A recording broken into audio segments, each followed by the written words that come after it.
I'm Rebecca Rear, Director of the Climate for Health program at ecoAmerica. And while we're all tuning in virtually, I'm hosting from Washington, D.C., the ancestral home of the Anacostan people. Today's Let's Talk Climate episode is Health at the Root of Climate Justice. And we are joined by Michelle Mabson with the Healthy Communities program at Earthjustice. Welcome, Michelle. Hi, Rebecca. Hi, it's nice to be here. Thanks for having me. Yeah, thanks so much for being here. And actually, just by way of introduction, let's tell our audience a little bit about the first time you realized the ways the environment impacts our health.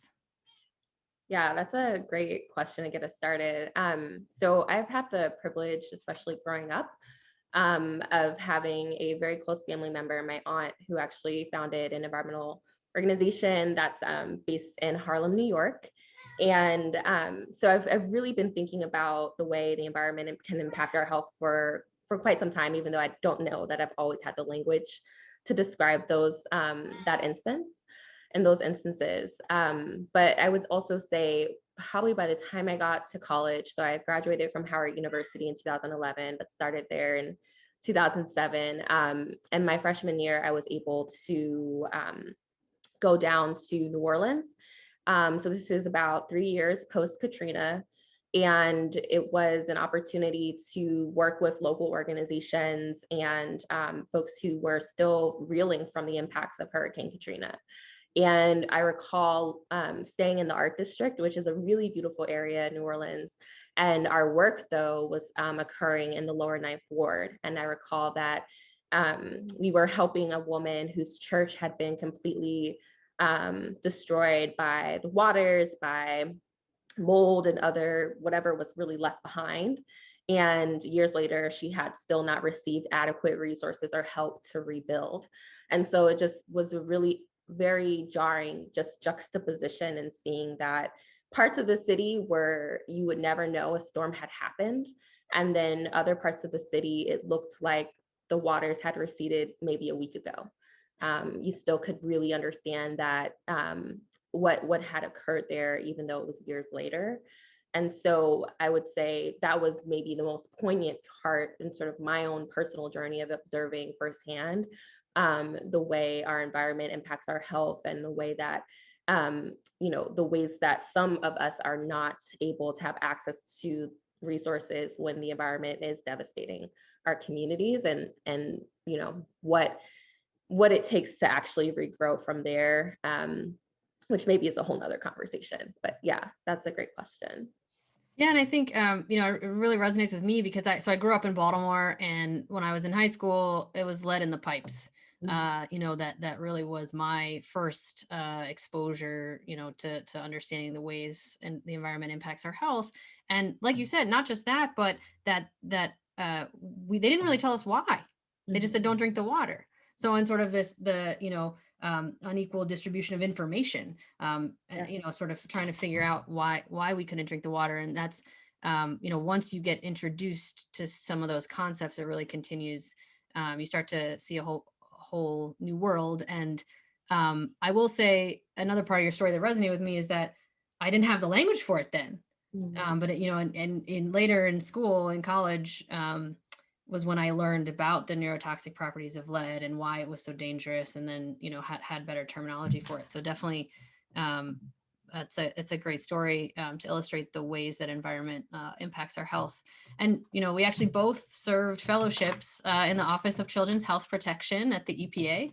And research that ecoAmerica just released found that most Americans, about 75%, recognize that young people and future generations experience disproportionate harm from climate change, but only about 58% recognize that climate change is disproportionately harming Black, Indigenous, and people of color. So what's your advice for reaching people who aren't yet understanding climate change as a justice issue? Yeah, that's a great question. It's pretty deep as well. I think for starters, some of the terminology that we use, right, that language that we just discussed in some ways has to be more accessible. When I think about disproportionate harm, I have had an educational background and maybe work experience to help me better understand and discern what that truly can mean through examples, through firsthand experience.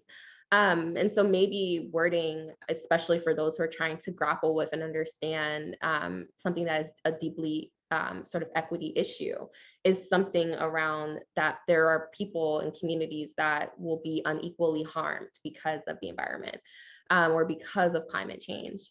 And at least from that respect, I think we also need to be thinking about, again, examples, ways in which we're seeing that now and ways we think that that harm will be exacerbated in the future. But to be honest, I just also would say it is difficult to reach people. I think for our country as a whole, there's sort of a history of, if you will, of kind of that we've been grappling with probably since our inception.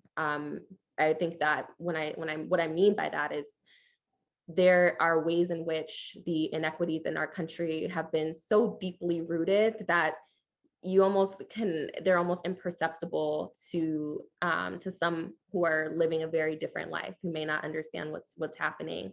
And so that different reality that some communities are living and others are not, what we tend to see to be a way for people to understand and better understand what others might be going through has been through the media, has been through social movements, whether that's the civil rights movement, whether that's certainly the movement on environmental justice, and even a recognition from our own deeply sort of conservation-based roots in the environmental space that have been based on not only removal of people from their lands, but also kind of the erasure from certain histories.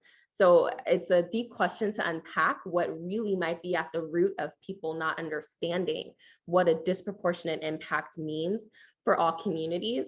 But I think if we at least begin to dissect the rationale and the reasoning behind some of our own beliefs and that unconscious bias that might exist, that's one mechanism that will at least help us to think about ways we can unpack that more. And then I would just wrap up by saying, I think for me, when I think about that kind of statistic, it actually makes me want to think about what my decision makers and what people in power are also able to do and what role they have to play.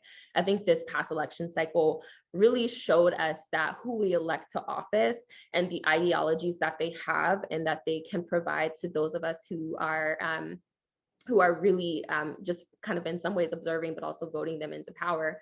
We can see that when they have that national platform, I'm thinking through the debate cycle, for the first time, climate change is being discussed on a national, maybe even international platform.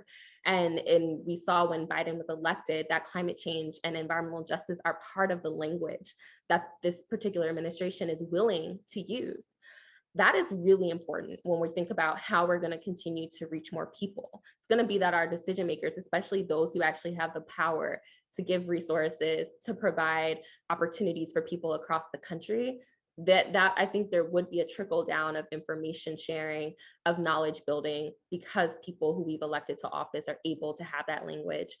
We even saw with someone like Alexandria Ocasio-Cortez that having her in the space, having a person who is fresh and really also understands the need to adjust something like climate change, we've been able to have additional language and understanding of how communities are being impacted. So I think it's both a matter of dissecting our historical connotations for what it is that drives some of the inequities that exist and the disproportionate impacts that we know we will see and are already seeing with climate change, but also making sure we're tapping our decision makers who have I think a duty really to be naming these issues so that more people can also understand them in their everyday conversation, because it's a truly national conversation. Yeah, and two other things you said really struck me. One is history, right? Understanding how inequities are truly rooted in our history. Mm-hmm. We enshrine the Constitution. We say, look at this incredible document that is the basis for the founding of our country.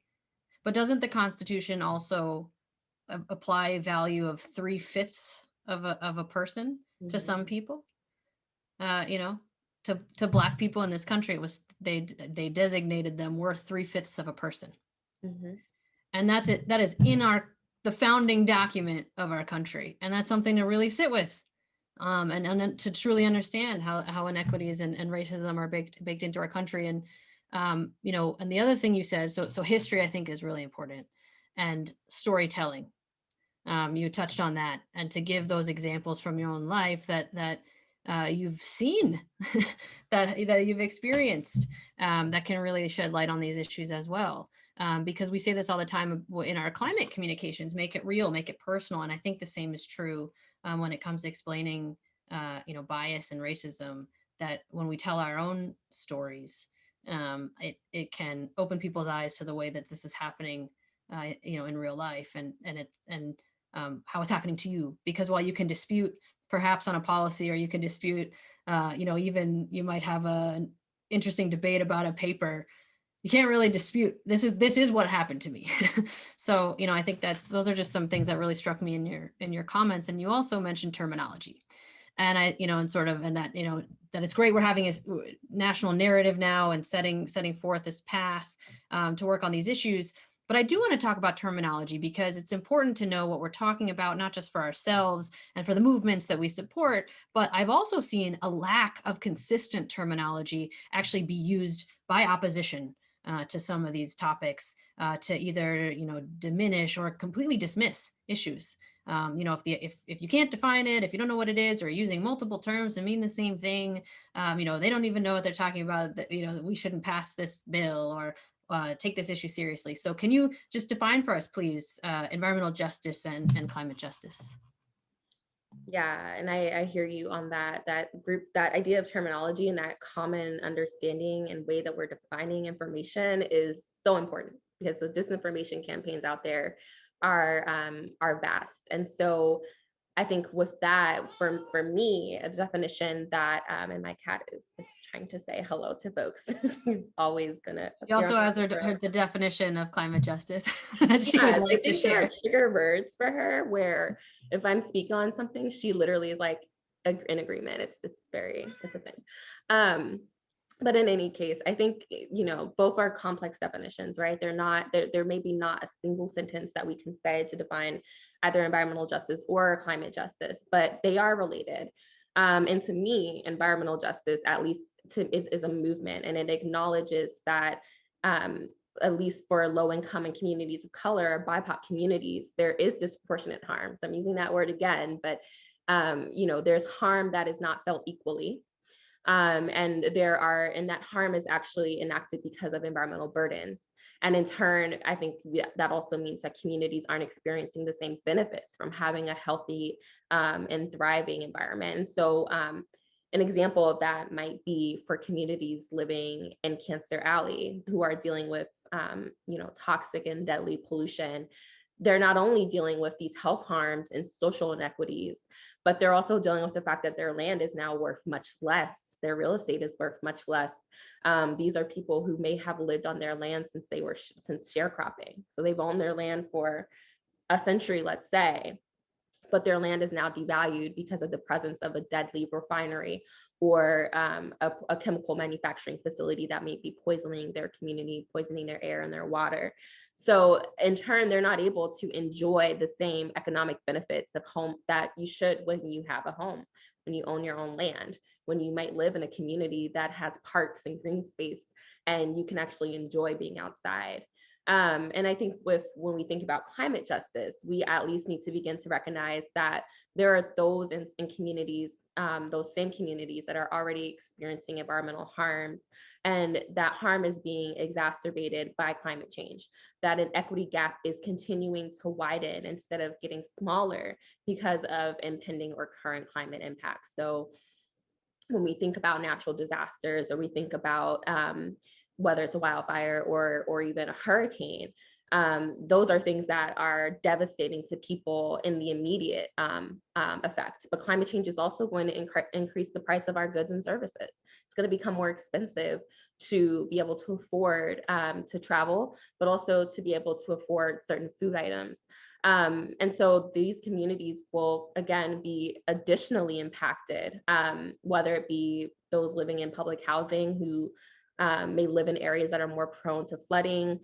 There are a number of examples that we can use that sort of compound the factors of environmental justice and climate justice. And so I'm glad that you asked that with kind of both terminologies in place, because they really do build off one another.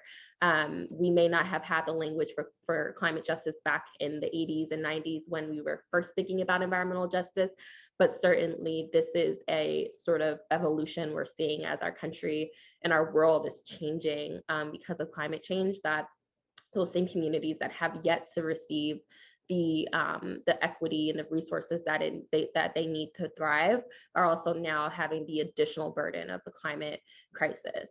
So I appreciate being able to think about those two terms concurrently as opposed to sort of separately, because they really build off each other.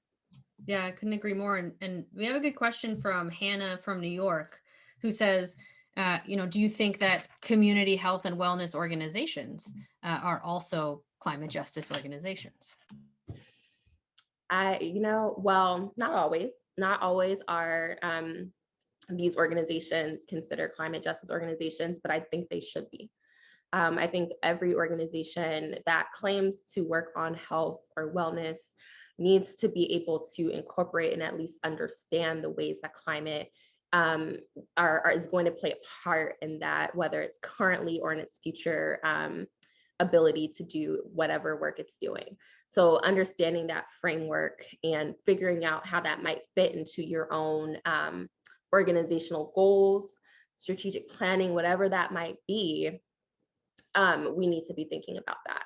And for me, actually, something that comes up, and Rebecca, you and I talked about this a little bit earlier before we got started, what's happening in Texas? I think it's actually truly a prime example of real-time climate impact, right? Something that's happening in communities across the state where millions have been without power on the coldest and most strenuous conditions that some have ever faced in this generation.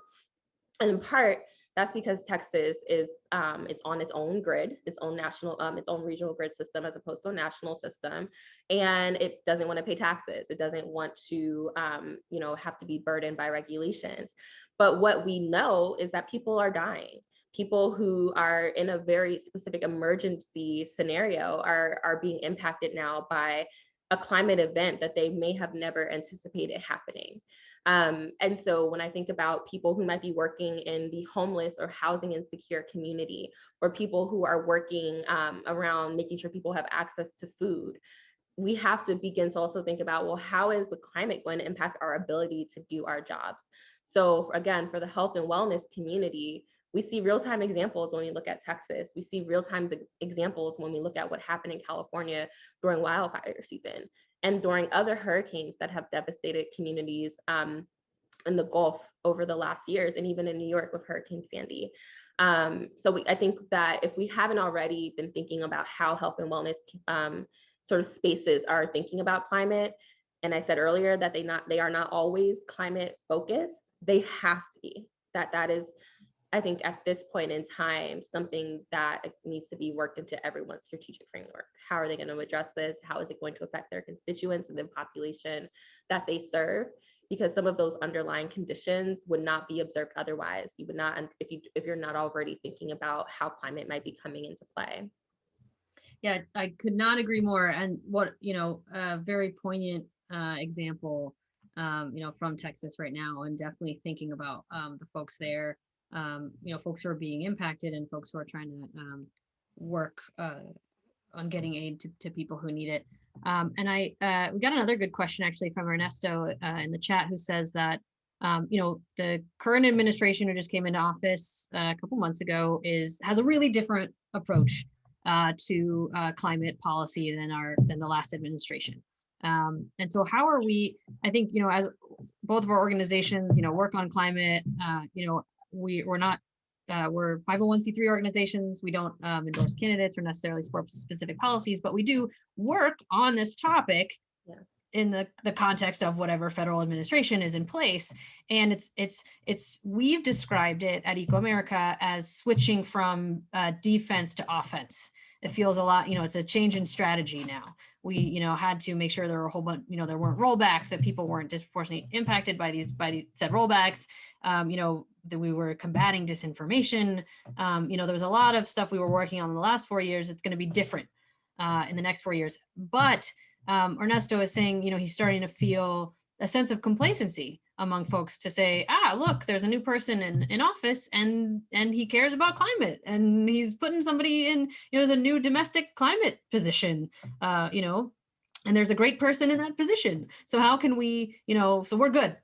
So how are you thinking about that? And how are you encouraging folks that, like, well, maybe not, right? Maybe this is the time. This is like offense is a strategy. Like we gotta go. And that's at least a little hint on how I'm thinking about it. But how are you thinking about the work to do even within a friendly administration? Yeah, no, and it's an excellent question because both you and I, like you said, we served at the EPA under the Obama administration, and I left the Obama administration shortly after the Trump administration transitioned in and joined Earthjustice. So that was back in 2017. And so this is like my first foray into seeing what another transition might look like, and how we are able to go from what this defensive posture to something that's more offensive. I think it's a really exciting opportunity. I also think that this is, and I'm not a sports person, but I'm going to use the term of full court press, and I hope I'm using that right. If I'm not, I'm sorry, but what I understand that to mean is that this is the point where if we have the ball, if we think the ball is in our, we're able to kind of move things along in a way. We're in the fourth quarter when it comes to the climate crisis. Let's start there, right? We're at a point where, in order to avoid some of the worst harms that we know are likely to occur, we have to act drastically. We have to address this threat. So we're not really at a point where we can sit back and kind of go on autopilot and allow ourselves to rest on the idea that we have a progressive administration in place. I will say that this is exciting in that we've already seen the kind of policies that this administration is willing to support. We know that they're thinking about deeply, really, about the fact that environmental justice has to be really enshrined in everything we're doing in our work, and in their work at the federal level, and that trickling down to the national and trickling down to the local levels. They understand that benefits of the green economy need to be prioritizing the environmental justice communities that have been asking for resources for far too long. And so I think what that means is truly we have to hold this administration accountable. That accountability piece is really our tool to show that, hey, if you want to be reelected, and if you want us to continue to support and to be able to give the policy recommendations, to be at the table having these conversations. There are so many of us who have the expertise, and believe me, this administration really needs it. There were thousands of scientists who left the federal agencies over the last 3 to 4 years, and so there's a lack of some institutional knowledge base. But those scientists didn't disappear. Many of them went to progressive organizations to do some work on the other side of the table. Even someone like myself chose to do that. And so we have a continuity piece to think about here, right? What have we been fighting for all of these last couple of years? Where are we seeing sort of this tipping point, knowing that we have to reverse some of the worst harms that we think may occur from climate change, and now having sort of this opportunity in front of us to be working with a progressive administration. Again, how are we using our knowledge base and giving them the support that they need, not only to push for things also on the legislative front, but to make sure they have the right people in place to enact these policies from the federal level. So all of that to say, we cannot rest. This is not the time to think that we are going to let them go on autopilot and get it taken care of. If nothing else, this means that over the next 3 or 4 years, really within this first 100 days even, we need to make sure that the priorities are being set for the administration to move forward, and see it through throughout the rest of their tenure in office. Yeah, I think again, I'm going to just pick up on a couple of the points that you made quite brilliantly, which is, there's this great narrative in the executive branch right now, but that doesn't always translate to legislative action. So we need to make sure, there's I'm going to go back to history lessons, right? Like we got to know the basic, that government 101 and how we were set up in a system of checks and balances in a way that we also need to put pressure on each of the, branches of government so that And in particular, I would say, this is the health channel of our Let's Talk Climate webcasts. We have to keep up the pressure so people understand the health impacts of climate change, and that health equity and environmental justice and climate justice are intertwined, and that we need to achieve health equity to achieve justice. And I think we can do that through climate solutions, and that I think that from what I've seen so far, the administration is putting forth this really exciting narrative, but health right now for them is COVID-19. Mm, And so we really need to make sure that health and climate, so they have, COVID-19, climate, economy, racial injustice as their four priorities, but, uh, they're all, when you work on climate and health, it's all intertwined, and you can actually address all, you can, what we've been using this term multi-solve for some of these through climate solutions. And so just making sure that health narrative is strong throughout, particularly when it comes to climate work. And so just for our sort of thinking about that, and health and climate solutions, for our climate change quick take this week, when we share a good news story on climate, I wanted to bring everyone's attention to the policy brief last week from the Lancet Countdown on Climate Change and Health that dug into the details about how ambitious climate policy has positive health benefits. One of the key messages is, as governments develop and prepare to implement updated nationally determined contributions under the Paris Agreement, and consider allocation of funds for COVID-19 recovery, there's a unique and unparalleled opportunity to shape a future founded on healthy populations, a safe climate, resilient economies, and equitable societies. So I just wanted you to talk a little bit more about the ways you've seen strong climate policy improve health. yeah, that is really exciting. I think that there are opportunities, especially lessons learned. And as a health professional, the idea of taking the best practices, taking things that we've learned and turning those into lessons that we can apply tangibly and quantitatively to make improvements on public health is vital. I mean, we're seeing a pandemic play out in real time. We're seeing climate change play out in real time, and here we are in the middle of a very brutal winter, it seems. So there's a lot to be said there. I think that one of the things that I really have ruminated on, especially lately, are some of the things that are happening on the Hill, even in the midst of the transition. There have been progressive policies, at least bills that have been introduced that account for understanding that nexus of climate change, environmental justice, and really health equity. One bill that I think is so important, and I really hope that this is something that moves forward, was introduced by Representative Lauren Underwood, and it's called the Momnibus. And that bill essentially recognizes that Black maternal health is severely impacted by a number of factors, right? When we think about women who, I should say, when we think about the idea of giving birth, there are harms that Black mothers have to be thinking about, ways in which they might even, unfortunately, the maternal mortality rate, I should say, is much higher, 2 to 3 times higher, in fact, than it would be for their white counterparts. And there are a lot of reasons that might be, but one reason that's really important that this bill recognizes is that climate change is going to have an impact on that particular metric as well. There was a really great story acknowledging a study in the New York Times that suggested that for Black mothers who are exposed to air pollution and increasing air pollution that will likely happen because of our climate changing, that those have worsening outcomes when we look at low birth rate, when we look at preeclampsia, when we look at a number of metrics on maternal health, and then infant health as well.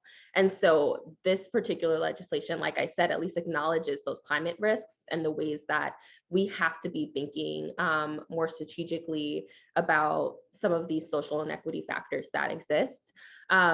So that's one example. I think another would be the Environmental Justice for All Act, both that the House and the Senate have sort of their own bills on this, and have recognized that there's a need to, again, here we see that nexus of climate and environmental justice converging and understanding, going across and looking at the communities that have been most impacted and having them at the table when developing this type of platform or this type of bill.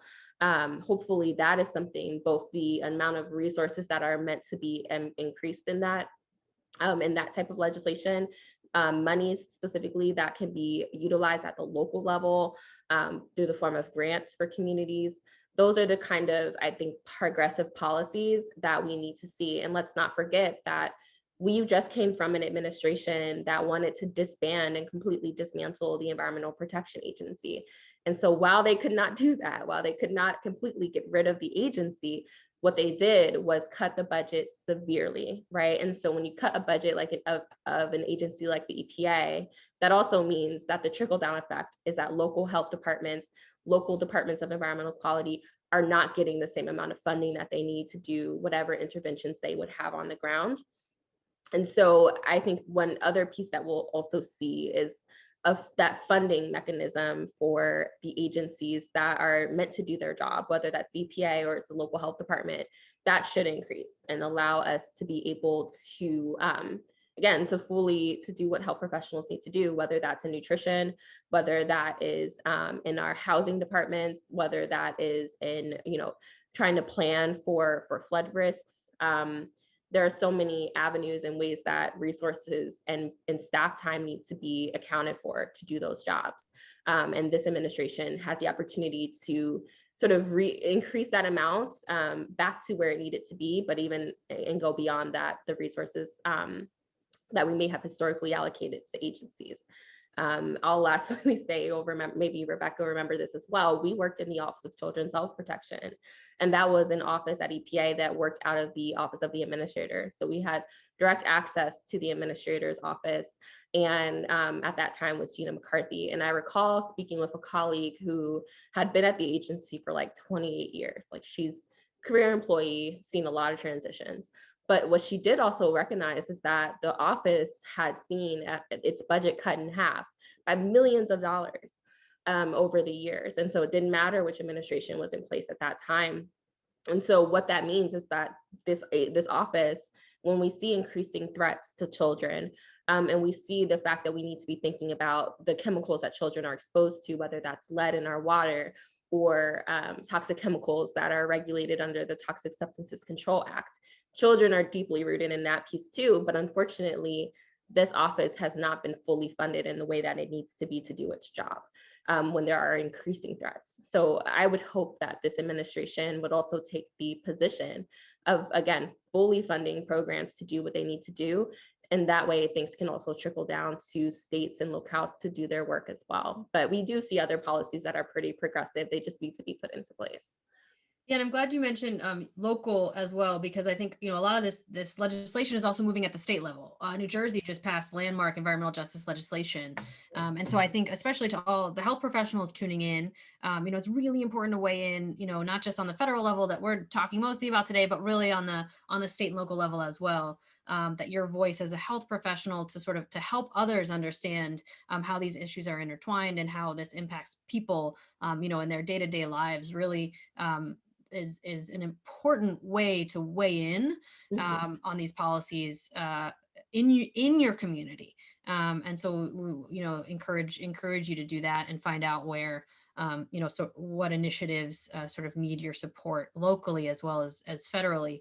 And we did just publish a blog. Layla McCurdy and I wrote a piece about the importance of the Office of Children's Health Protection, particularly when it comes to climate policy in particular, but everything else you said as well, that, when you are setting regulations and laws that are going to protect the most vulnerable, you're going to protect all of us. And so it's really important to include children's health in this conversation. And the last piece I'll pick up on that you talked about is the Mom to Bus, the work that went into understanding the ways that pregnant women are experiencing climate change. That air pollution and heat are impacting birth outcomes, and that that Black moms are disproportionately harmed.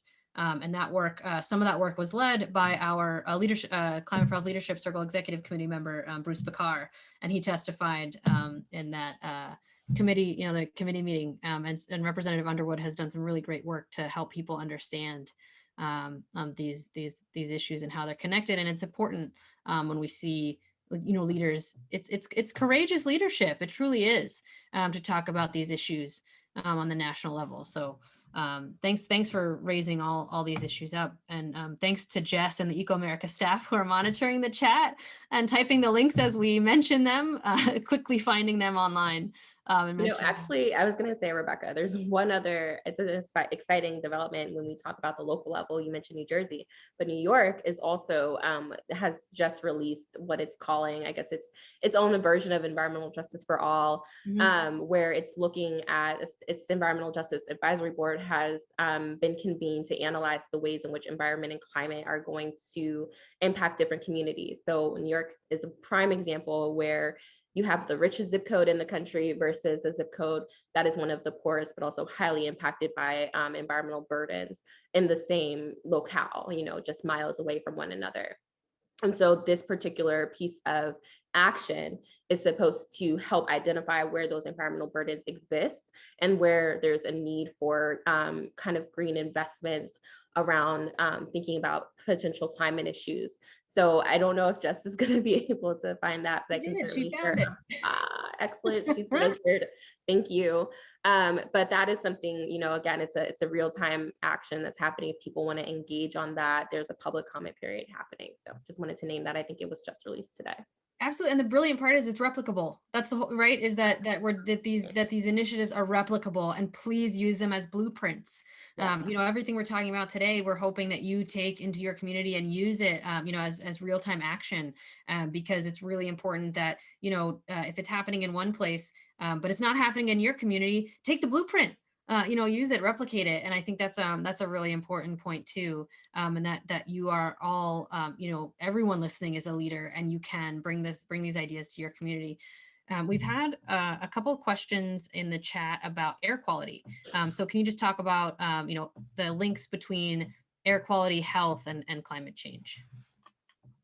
Yeah. So as I mentioned earlier, with the Momnibus recognizing that for that climate change, and you also mentioned this as well, Rebecca, it's not just air pollution, it's heat, it's kind of an amalgam of issues that stand to impact the ways in which health is felt, whether that's through health and birthing outcomes, exacerbation of respiratory illnesses like asthma.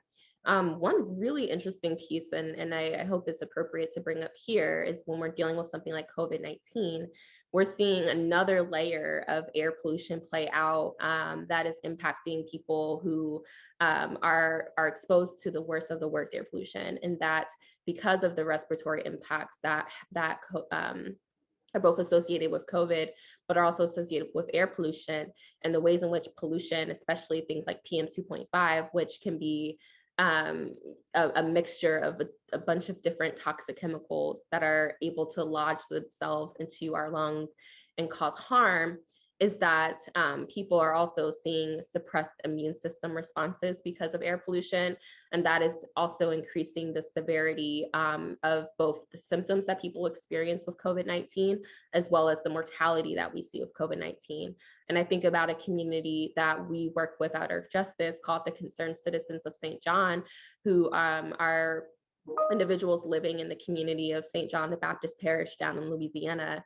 And at one point, and it still may be the case, this was also documented by the New York Times, that their community was dealing with the highest COVID-19 mortality and rates in the country.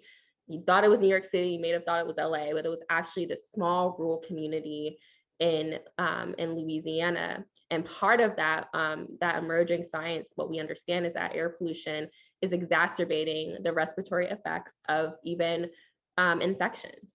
And so when we think about, this maybe is a once in a lifetime pandemic for us, but it doesn't mean this can't happen again. And if we're still seeing the same pollution impacts in communities, we're going to continue to see people dying unnecessarily, or at the very least being harmed unnecessarily from something like an infection, as well as, other sort of factors, whether I would say comorbidities, whether that's, again, you're dealing with asthma, you're dealing with Mhm. some other form of a disease. So yeah, it's a really interesting place that we're looking at this research these days. And again, we're seeing that play out when we look at the highest risks, whether that's a respiratory impacts or even cancer from Yep. air pollution. We're seeing it kind of converge even when we look at something like COVID-19. And that answer actually begins to answer another question that had come in from Monica about clean energy as a priority in environmental justice communities, and how can we frame clean energy as an environmental justice issue? And I think you just did that. That because when you cite polluting facilities are cited more often near low-income communities and communities of color. Then that is by design. That's because of redlining practices and zoning practices that have systemic racism baked in. And so we know that dirty energy with its immediate and acute, health impacts and respiratory impacts are cited near low-income communities and communities of color. When we transition to clean energy, to renewable energy, we are removing that pollution from the system and removing harms, that disproportionately impact those same communities. And so just reiterating, your answer in a way that starts to answer Monica's question. And did you have anything else to add on clean energy? Yeah, I think you really did a great job condensing a very complex topic. But I would maybe just add that when we're talking about clean energy, we have to also recognize that there is also an opportunity for infrastructure and jobs and revitalization in communities that have been depressed for a really, really, really long time. And those co-benefits are immeasurable. Well, they are measurable actually, because we Yeah. also saw something, and I don't want to get too tangential, but just because we've had a really exciting week with information coming out, whether it be published studies, but another study that came out of Harvard this week showed that if communities, especially the Black community, receives reparations, that COVID-19 would not be felt so severely. And the reason I bring that piece up is that when we talk about economic viability, when we talk about the importance of having access to healthcare, having cleaner jobs that aren't going to be also sort of impacting our health when we're working, they have intrinsic benefits for our health outcomes as well.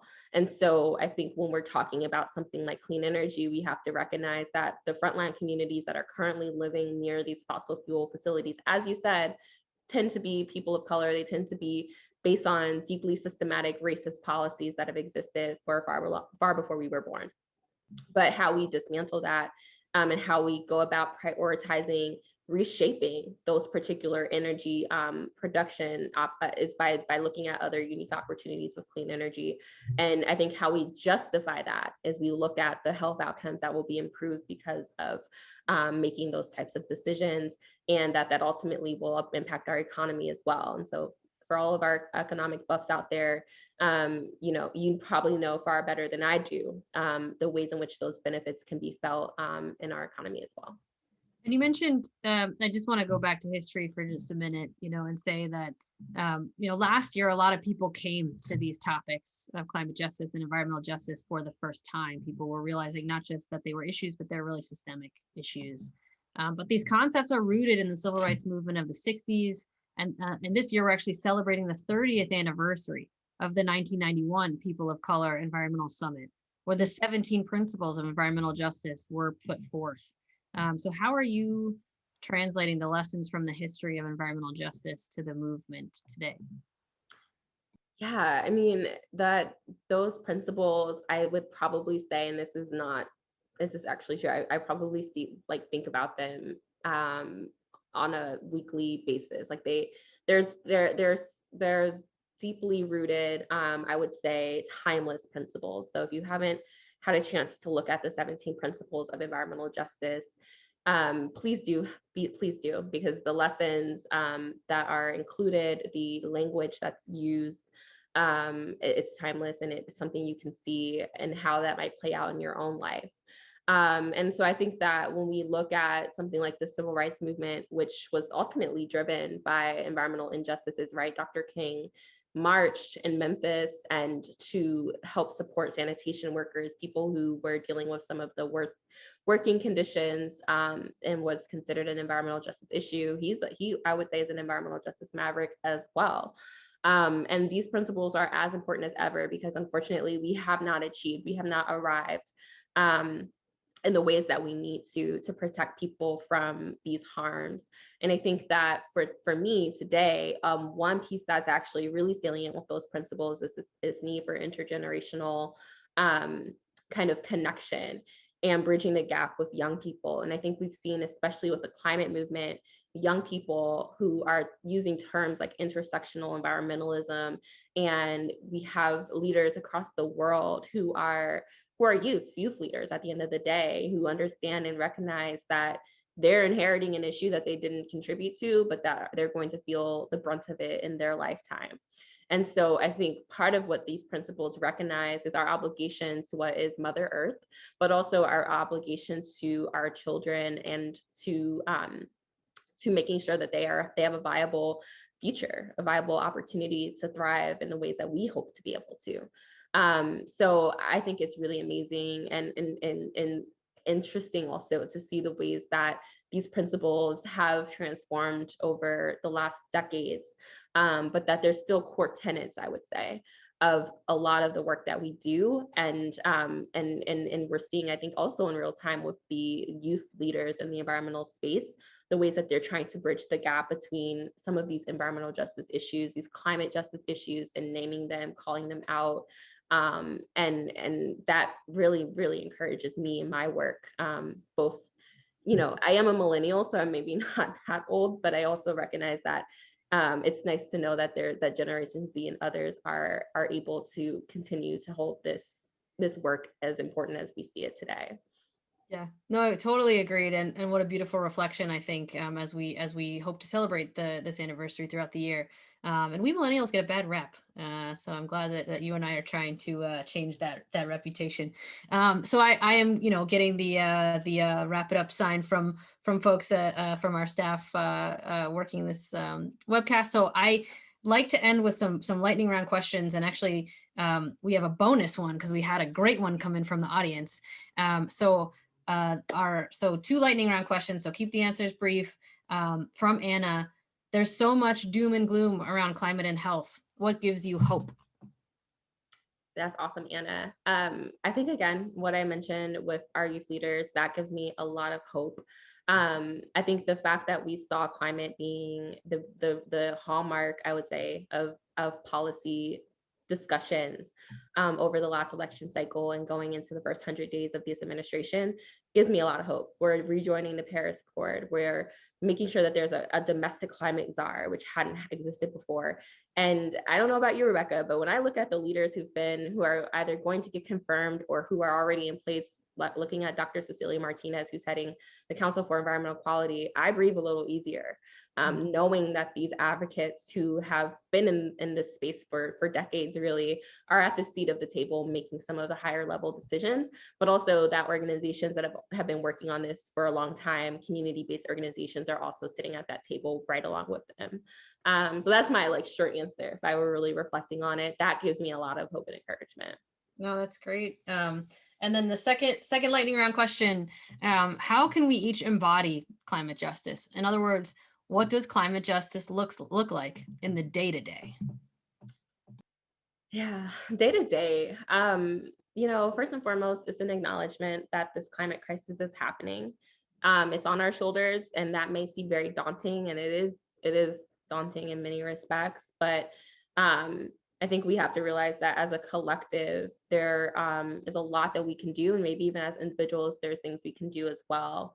I think it requires us, though, to be thinking and staying up to date around what's happening in the news and communities, and even the published literature, if you have access to it. You mentioned what came out of the Lancet. We talked about actions happening locally across the country. I think part of our obligation living, especially in a digital world, is that we have to be spending time daily thinking about what information is emerging and how we can apply it in our day-to-day life. And so that is kind of both low hanging fruit, but it can be time consuming. I do recognize that, but I like if it really also means having discussions with people in your space about, you know, what it is that you're learning and what it is that you're reading about, that might be necessary to do. But I think staying informed is really important. And then I think in just our own practices, things that we're doing on day-to-day basis, our personal choices, can also make a difference. Whether that's around the things that we're using that are more reusable, limiting our access, or I should say, our purchasing of fast fashion brands and things like that. There are literal choices that we make day to day that can impact our climactic outcomes. And they may seem small, but it is something we can at least be accounting for in our own lives. Yeah, very much agreed. And my lightning round answer is talk about it, right? Talk about it. Yeah, at the end of the day, talk about it. Yes.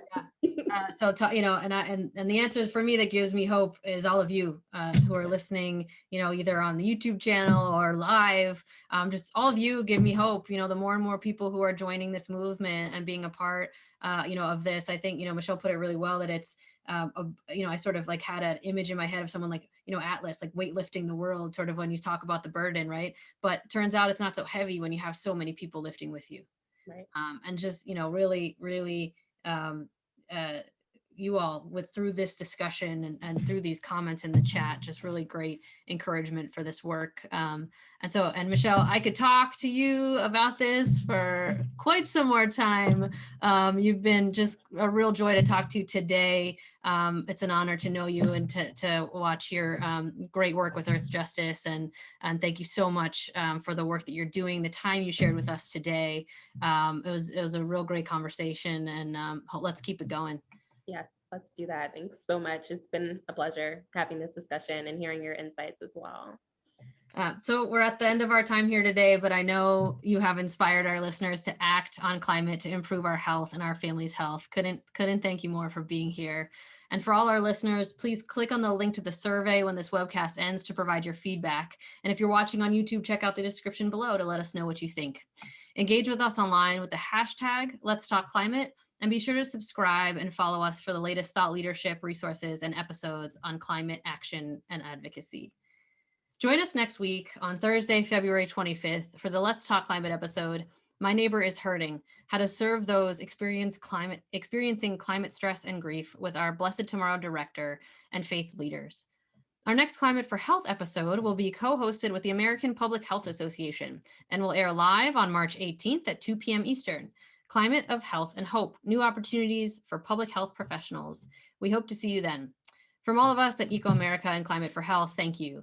Please join me in caring for our climate in order to care for our health. Stay well, stay safe, and see you next week. Thanks, Michelle.